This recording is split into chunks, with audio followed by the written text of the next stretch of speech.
Today was potentially the very last Raw that we will see AJ Styles be part of in the WWE. Obviously, this comes as part of his match that we be part of the Royal Rumble versus Gunther, where he will retire if he loses the match. So going into this Raw, we kind of had an expectation of, okay, they're probably going to do some kind of big match for them, some kind of big segment, some kind of send-off for him, maybe. But what we ended up getting was a big promo from AJ to start the show, and he said that Gunther's plan is for him to retire, but his plan is for him to not go anywhere. And he also says that 2026 will be the year of AJ Styles, and he also says that he wants to be champion one more time before CM Punk would come out and challenge him for, or give him a challenge for his World Heavyweight Championship. So a really good segment from both Punk and AJ Styles here. Set up a really good moment, a dream match that people wanted for a very long time. But what were your thoughts going into this Raw, and then also the segment with him and Punk as well? Yeah, it's obviously a little bit strange. When we talk, I think we talked a little bit about it on the Saturday's main event show with the match with Shinsuke and stuff like that. How everything's kind of pointing towards the end of AJ Styles, at least in WWE here at the Royal Rumble now. And me and you kind of talked about it off camera. I was like, if what can they do to kind of tell you even more that this is actually the end of AJ Styles? And we mentioned Finn Balor potentially getting a match. Maybe there's a few other guys who can do it, but another guy was CM Punk, and this is what they ended up giving you. And I also really like the way they did it, kind of saying, in the event we did have this match tonight, if I win, or when I win, I want a number one contender shot. Punk being like, nah, I'm going to give it tonight. I'm a fighting champion. I'm going to defend it here tonight. If you win, you get to go against Gunther for the champion and the career on the line. But yeah, we get the match. Really cool way to set it up. But yeah, the more that we're getting closer to Royal Rumble now, I have a feeling that AJ Styles is done in WWE. He also did mention in this promo that Gunther will put the end to his WWE career specifically. So maybe we will see AJ Styles after the Royal Rumble in a different company. Who knows how that will go. But yeah, it's a very interesting way to start the night. Yeah, but more on AJ Styles later on in the night. But up next, we would get a 6-woman tag team match. And this was set up basically as part of the Saturday night's main event women's tag team match, where we've seen Raquel Rodriguez come in and kind of cost, or at least attempt to cost Rhea Ripley and Io Sky their titles. But Stephanie McCurry would come in and kind of help them and let them get the win towards the end. But they would do a 6-woman tag team tonight where Rhea, Io, and Stephanie would go against the Judgment Day, and Team Rhea wins after a riptide to Roxanne. There was also a cool moment where Roxanne had Rhea's arms held back. Liv goes for the Oblivion, but Rhea catches her and it kind of powers out of both women. We also see Stephanie McCurry do a big crossbody off the top rope to the outside to Raquel, but when she got back up, she kind of sat on the announce table and was holding her ankle a little bit. So I don't know if that's her just kind of playing off the previous ankle injury, or maybe she really kind of re-agitated it a little bit after that big move. But pretty good 6-woman tag team match here. Yeah, I really enjoy this type of stuff on Raw. I did mention in the Stars main event that this is what I would like to see, and this is what we got, and it was a perfectly executed, I think. I love this and new kind of tag team between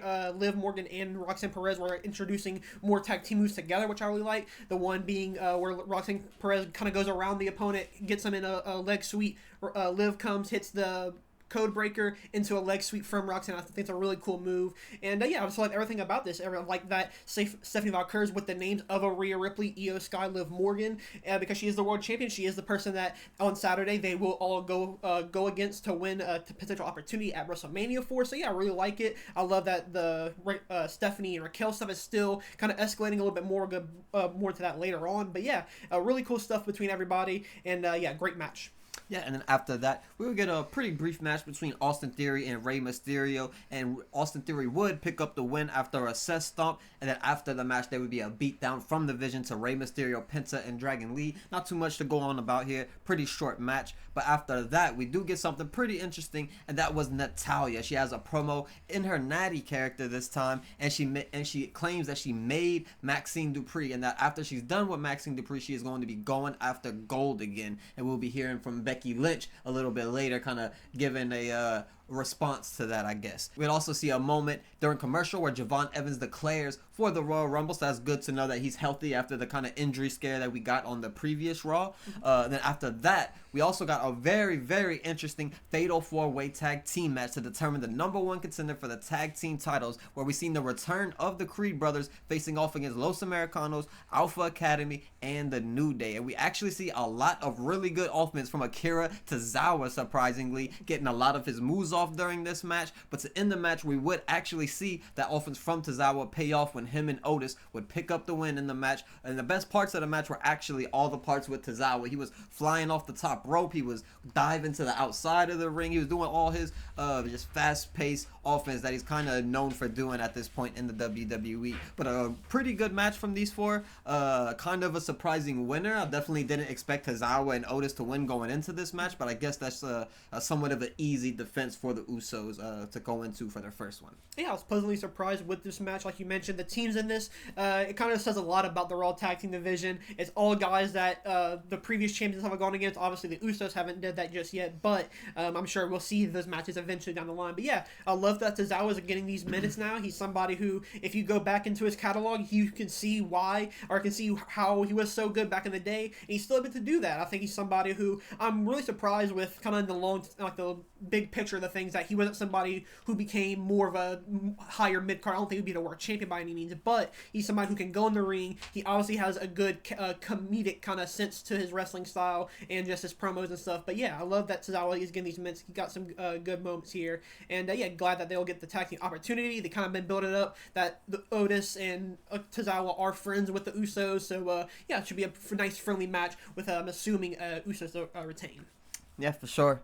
But next up, we would see Becky Lynch backstage, and she would be talking about the Natty promo where she sort of called her out, but she would get interrupted by Kairi Sane and Asuka, where they pretty much imply that Asuka is also going after Becky Lynch's title. So it looks like she will have her hands full between Asuka and Natty Neidhart when she eventually gets to her. But also we see another backstage promo. Well, I guess before we got to this, there was also a backstage part where Raquel, she was walking backstage. She's mad. Her and Bayley get into a little confrontation, and she kind of storms off after her looking for Stephanie Vaquer, but Stephanie Vaquer would come from behind, attack her. A little bit later on in the night, we would see Stephanie Vaquer go up to Adam Pearce and ask to not have a match with Raquel, but to have a fight with her. And Adam Pearce would make it official: Stephanie Vaquer versus Raquel Rodriguez for the WWE Championship in a Philadelphia street fight next week on Raw. Now, it is a little bit disappointing that it isn't on Royal Rumble, but it is in Saudi, so you probably don't want too many women matches on there anyway. She probably doesn't want to have it in Saudi either, so it probably is the better decision to have it on Raw, assuming that's not also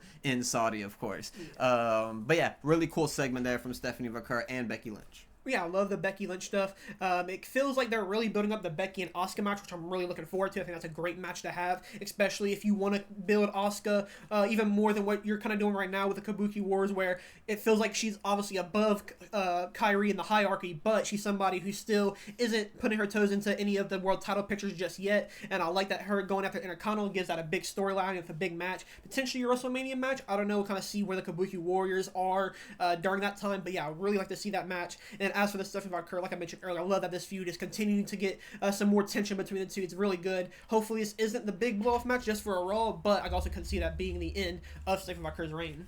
And up next, we would get to the big match of the night: AJ Styles versus CM Punk for his WWE Championship, a match that many people called the dream match, and we finally got it tonight. But I will say, at least in my opinion, it didn't quite hit like I thought it would. And I would say that the Shinsuke Nakamura match was better than this one. But nonetheless, it was still a good match, and I had a lot of fun watching this one. Obviously, CM Punk being one of my favorites of all time. AJ Styles being one of the greatest of all time. And yeah, they definitely meshed really well together. But maybe not so much as good as his Shinsuke match previously. Yeah, it didn't feel like they went all out here between AJ and CM Punk, which I think is fun. I don't think they were going to have some pay-per-view level match on a random Raw.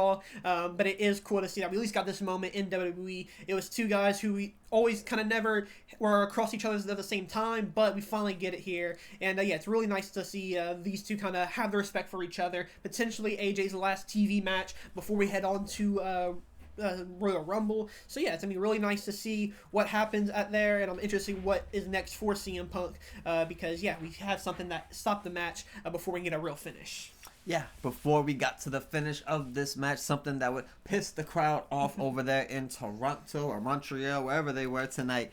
Finn Balor would make an appearance and he would attack CM Punk, causing a loud disruption from the fans, booing him, making him really mad. He attacks him. They had a segment earlier in the night where he kind of mentioned to him that, thank you for giving me my flowers in the middle of the ring after our match. But then after that, Liv Morgan would also kind of get in his ear and be like, hey, what are you doing? We're the ones that really want you to win the championship. He's lying to you. He just wants to, he's in it for himself kind of thing. So yeah, that kind of leads to Finn Balor doing this. I was kind of hoping we would get a babyface Finn Balor. Doesn't look like we're getting that quite yet. Looks like we're continuing this heel route of Finn Balor. Potentially he will get another match from this. I guess that's what he's hoping for from doing this attack. But I guess we'll see.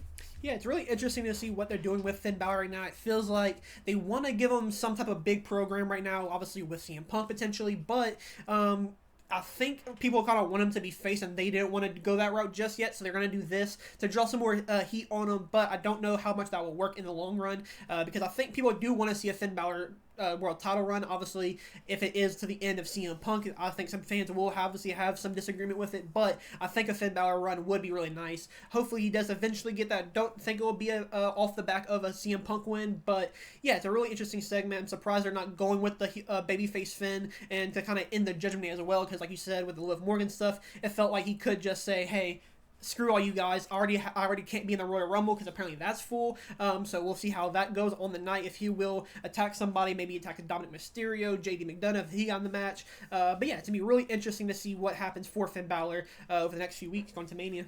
Yeah, and that's going to wrap up a really good Monday Night Raw. WWE is on a really good streak, doing really good Raw, SmackDowns. They even had a good Saturday night's main event for once. So a lot of good stuff going on in the WWE world, as well as the AEW world that we will be talking about soon as well. But yeah, a lot of good stuff coming up. Royal Rumble results and predictions coming up very soon. So we appreciate you guys for watching, and we'll catch you guys in the next one.